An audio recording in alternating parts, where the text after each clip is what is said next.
ова издание. САД денес го одбележуваат Денот на Колумбо, празникот кој со години предизвикува реакции за наводна негрижа кон домородните народи.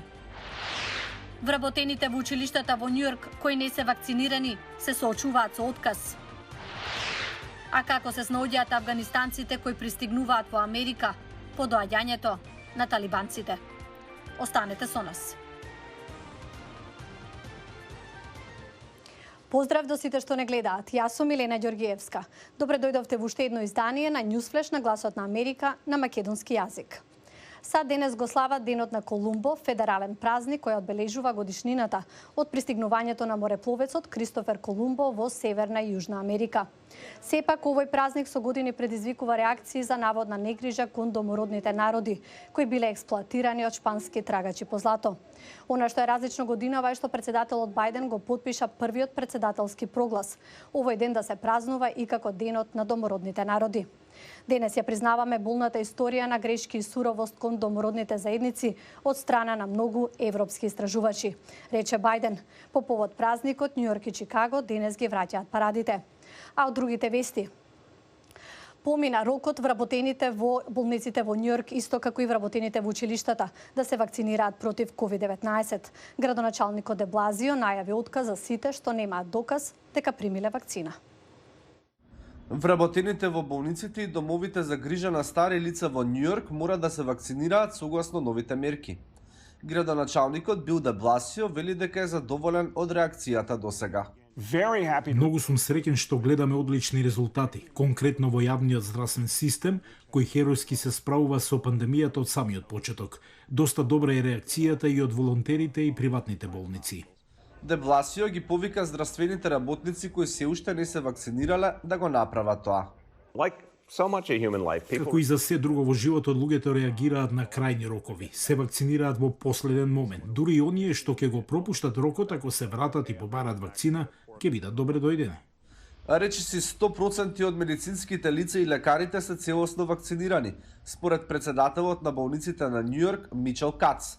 Неговата компанија ги управува јавните болници и клиники во градот. Над 95% од моите медицински лица се вакцинирани и речиси 99% од лекарите. Сите наши капацитети се целосно функционални.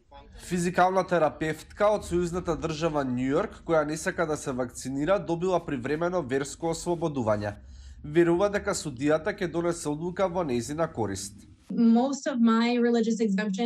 Моето барање за религиозно ослободување од вакцината се базира на тоа што цела година и половина работев со пациенти со ковид и не се разболев. Тоа значи дека Господ ме чува.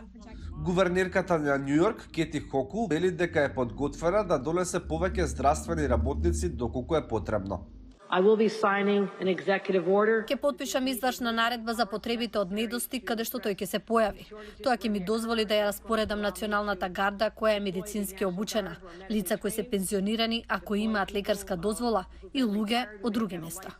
Барањето за вакцинирање доаѓа во време кога Федералниот апелацијски суд одлучи дека градот Њујорк може да нареди вработените во сите јавни училишта да бидат вакцинирани. А бразилските власти забранија дистрибуција на милиони дози од кинеската вакцина на Синовак, додека чекаат резултати од нови истражувања за незината ефикасност. Вакцинирањето во оваа држава во најголем дел се спроведува токму со оваа вакцина. Еве ги деталите. Вакцината, произведена од кинеската лабораторија Синовак, е меѓу оние со најнизок процент на ефективност против COVID-19, односно само 50,38%, што е речиси надвор од прифатливите критериуми на Светската здравствена организација. Кинеската вакцина првпат беше користена во Бразил во партнерство со истражувачкиот институт Бутантан во Сао Пауло. Таа стана најдостапна во државата, но и најодбивана вакцина. Секој ден се формираат редици пред вакциналните пунктови во Сао Пауло, но тие се растураат веднаш штом граѓаните ќе видат од ја има само вакцината Коронавак. Ако има друга поефикасна вакцина, не би го ставал животот во ризик, туку ќе одам ќе се вакцинирам. На почетокот на септември, бразилскиот здравствен регулатор Анвиса суспендираше 12 милиони дози произведени во нелегална фабрика во Кина. Проект на институтот Бутантан покажува дека бројот на смртни случаи паднал за 95% во вториот квартал годинава, Институтот исто така вели дека масовната вакцинација го намалила бројот на хоспитализации за 86%. Изминатиот месец Серана не регистрирала ниту еден смртен случај како последица на COVID, според официјалните податоци на Сао Пауло. Tive momento no Brasil da pandemia. Имавме ситуација во Бразил кога намалувањето на бројот на хоспитализации и смртни случаи беше од суштинско значење. Вакцина како Коронавак, чија ефикасност е над 80% за тешка форма на болеста, е клучна за подобрување на состојбата со пандемијата. Но со новите варијанти кои се шират во светот, репутацијата на Коронавак повторно ќе биде ставена на тест. Во септември во Серана биле регистрирани 2 случаи на заразени лица со Делта варијантата.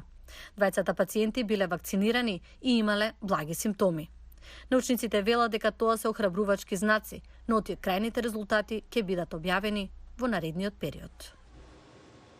А голем дел од афганистанците што доаѓаат во САД по повлекувањето на американските трупи сега се сместени во американските војни бази. Гласот на Америка разговараше со волонтери и хуманитарни организации што им помагаат. Кога Кайл Ванден Плас слушна дека афганистанците доаѓаат во Форт Мекои недалеку од неговиот дом во Висконсин, веднаш стапи во акција. Штом го прочитав имејлот, во рок од 10 минути ги имав сите мои информации и бев пријавен и подготвен да одам. Ванден Плас волонтира заедно со тимот Рубикон, кој координира собирање и испорака на донации и набавки за речиси 13.000 афганистански имигранти привремено сместени од американската војска во Форт Мекои.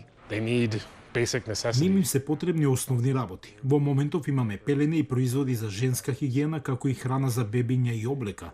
Потоа ја сортираме и ја делиме на луѓето што имаат потреба. Форт Мекои е привремена локација. Само околу 400 афганистанци ќе останат во Висконсин. Останатите ќе се преселат во други градови, како што е Питсбург, Пенсилванија. Откако работеше за американската амбасада во Кабул, Фазли го напушти Афганистан 2018 со специјална имигрантска виза. Тој е единствениот афганистанец кој работи за еврејско семејство и услуги во заедницата, една од агенциите задолжена да им помогне на афганистанците да најдат домување и вработување кога ќе се преселат во Питсбург. Фазли се уште не го знае вкупниот број, ниту кога. Проблемот е што добиваме многу кратко известување, можеби 5 часа пред да пристигне некое семејство. Значи треба да се справите со тоа. Обично за тоа претходно ни требаше 1 месец подготовка, но сега само 5 часа. Бидејќи ова е кризна ситуација, ова е многу различно од начинот на кој обично се третираат работите. Председателот на еврејската заедница Јордан Голен вели дека и покрај брзата и хаотична евакуација на афганистанците, загриженоста за потенцијалните безбедносни ризици за Америка се претерани. Носителите на специјални имигрантски визи се прилично слични на бегалците. Тие се посебна класа имигранти кои се подложени на најригорозните прегледи од било кој имигрант што доаѓа во оваа земја. Треба да бидат одобрени од Стеј департментот за да дојдат тука, но пред тоа тие минуваат низ повеќе нивоа на прегледи кои вклучуваат здравствени прегледи, безбедности проверки и слично. Тоа е многу долг процес. Валден Плас добро ги разбира ваквите лица. Тој не е само волонтер, туку и воен ветеран од втората пешадиска дивизија на армијата на САД. Се борел против талибанците во Јужен Афганистан 2009 и 2010. Валден Плас вели дека ќе продолжи да волонтира се додека има новодојденци кои пристигнуваат во Америка и на кои ми е потребна неговата помош. Со оваа информација ги завршуваме денешните вести. Гледајте не утре повторно. До тогаш, пријатно.